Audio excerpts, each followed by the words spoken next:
ರಾಜ್ಯ ಸಂಘರ್ಷದ ಹಿನ್ನೆಲೆ ಗ್ಯಾಸ್ಗಾಗಿ ಚಾಲಕರು ಪರದಾಡ್ತಾ ಇದ್ದಾರೆ. ಸರ್ಕಾರಿ ಸ್ವಾಮ್ಯದ ಬಂಕ್ಗಳಲ್ಲಿ ನೋ ಸ್ಟಾಪ್ ಬೋರ್ಡ್ ಇದೆ.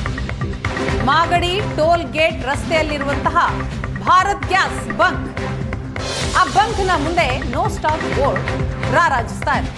ಎಲ್ಪಿಜಿ ಬಂಕ್ಗಳಲ್ಲಿ ಇದೇ ರೀತಿಯ ಪರಿಸ್ಥಿತಿ ಇದೆ.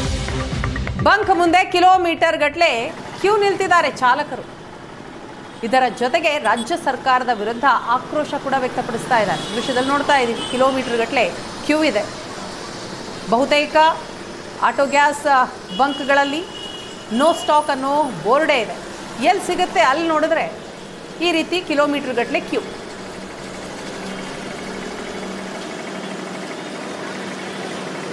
ಆಟೋ ಚಾಲಕರ ಸಮಸ್ಯೆ ದಿನೇ ದಿನೇ ಬಿಗಡಾಯಿಸ್ತಾ ಇದೆ. ಒಂದು ಕಡೆ ಆಟೋ ಗ್ಯಾಸ್ ಬಂಕ್ಗಳಲ್ಲಿ ಗ್ಯಾಸ್ ನೋ ಸ್ಟಾಕ್ ಅನ್ನುವಂತಹ ಬೋರ್ಡ್ ಹಾಕಿದರೆ, ಇನ್ನೊಂದು ಕೆಲವು ಬಂಕ್ಗಳಲ್ಲಿ ದರವನ್ನು ಏರಿಕೆ ಮಾಡಿರುವಂಥದ್ದು. ಹಾಗಾಗಿ ಆಟೋ ಚಾಲಕರು ಈಗಾಗಲೇ ಆಕ್ರೋಶವನ್ನು ವ್ಯಕ್ತಪಡಿಸ್ತಾ ಇದ್ದಾರೆ. ನಮ್ಮ ಜೊತೆಗೆ ಒಂದಷ್ಟು ಆಟೋ ಚಾಲಕರಿದ್ದಾರೆ, ಅವ್ರನ್ನ ಮಾತಾಡಿಸ್ತೀನಿ, ಏನು ಹೇಳ್ತಾರೆ ಅಂತ ಕೇಳ್ತೀನಿ. ಮೇಡಮ್ ಅವರೇ, 20 ಡೇಸಿಂದ ಇದೇ ಥರ ಆಗಿದೆ. ಒಂದು ವಾರದಿಂದ ಫುಲ್ಲು ಕ್ರಿಟಿಕಲ್ ಆಗಿದೆ. ಫಸ್ಟು ಅಲ್ಲಲ್ಲ ಬಂಕಲ್ಲಿ ಸ್ವಲ್ಪ ಸಿಗ್ತಾ ಇತ್ತು.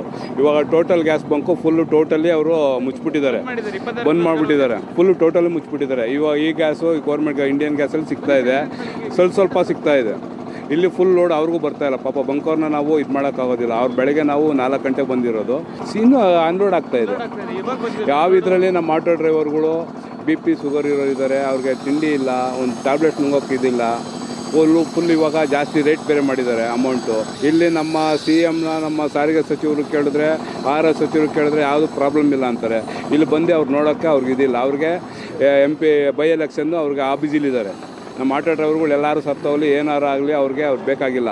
ಎಲ್ಲರೂ ಮನವಿ ಮಾಡಿದ್ದಾರೆ, ನಮ್ಮ ಆಟೋ ಯೂನಿಯನರ್ಸು ಎಲ್ಲರೂ ಮಾಡಿದ್ದಾರೆ. ಅದಕ್ಕೂ ಅವ್ರು ಕೇಳೋಕೆ ಹೋದಾಗ, ಮನವಿ ಮಾಡೋಕ್ಕೆ ಹೋದಾಗ ಅದಕ್ಕೂ ನಮಗೂ ಸಂಬಂಧ ಇಲ್ಲದೆ ಕೇಂದ್ರ ಇವ್ರನ್ನ ಕೇಳಿ ಅಂತಾರೆ, ಮೋದಿ ಕೇಳಿ ಅಂತಾರೆ. ಇಲ್ಲಿ ನಮ್ಮ ಆಟೋ ಟ್ಯಾಕ್ಸು, ನಮ್ಮ ಇದ್ರ ಫೈನ್ಗಳದು ಇದೆಲ್ಲ ರಾಜ್ಯಕ್ಕೆ ಬೇಕು. ನಾವು ಈಗ ನಮ್ಮ ಕಷ್ಟ ಕೇಳೋಕೆ ಬಂದಾಗ ಮೋದಿ ಕೇಳಿ ಅಂತಾರೆ. ಈ ಸರಿ ಎಲೆಕ್ಷನ್ ಬರ್ತದಲ್ಲ, ಅವಾಗ ಮೋದಿಗೆ ಇದು ಮಾಡೋದು ಅಂತ ಹೇಳೋದು. ಅವಾಗ ನಾವೇನೋ ಇದು ಮಾಡ್ತಾರೆ ಅಂತ ಅಂದ್ಬಿಟ್ಟು ನಾವು ಇದು ಮಾಡಿದ್ರೆ, ಇವ್ರು ಕೇಳೋದಕ್ಕೆ ಇವರು ಬಗ್ಗೆ ಹೋಗ್ಬಿಟ್ಟು ಇವರು ಮಧ್ಯದಲ್ಲಿ ಮಾತಾಡಿ ಈ ಥರ ಆಟೋ ಡ್ರೈವರ್ಗಳು ಈ ಥರ ಕಷ್ಟ ಇದೆ ಅಂತ ಅಂದ್ಬಿಟ್ಟು ಅವರು ಇನ್ಕ್ಲೂಡಿಂಗ್ ಆಗಿ ಮಾತಾಡ್ಬಿಟ್ಟು ಇದು ಮಾಡ್ಬೇಕಲ್ವರ. ಅಲ್ಲಿ ಬಿಟ್ಬಿಟ್ಟು ಮೋದಿ ಕೇಳಿ ನಮ್ಗೆ ಯಾಕೆ ಇದಕ್ಕೆ ಇದು ಮಾಡ್ತೀರಾ, ನಾವು ಮೋದಿದದು ಅಂತ ಅಂದ್ಬಿಟ್ಟು ಹೇಳ್ತಾರೆ. ಮೇಡಮ್ 1.5-2 ಕಿಲೋಮೀಟರ್ ಗಂಟೆ ಇದೆ. ಅದು ಸಿಗ್ತಾ ಇರಲಿಲ್ಲ. ಈಗ ನೋಡಿ, ಅರ್ಧ ಟ್ಯಾಂಕ್ ಆಗ್ತಾ ಇದ್ದಾರೆ.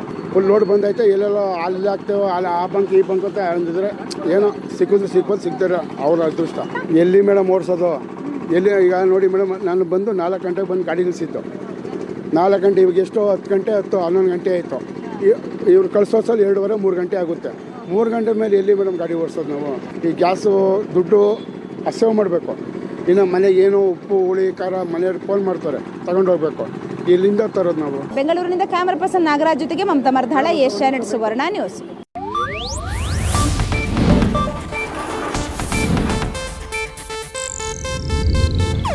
ಇದು ಏಷ್ಯಾನೆಟ್ ನ್ಯೂಸ್ ನೆಟ್ವರ್ಕ್ ಪ್ರಸ್ತುತಿ.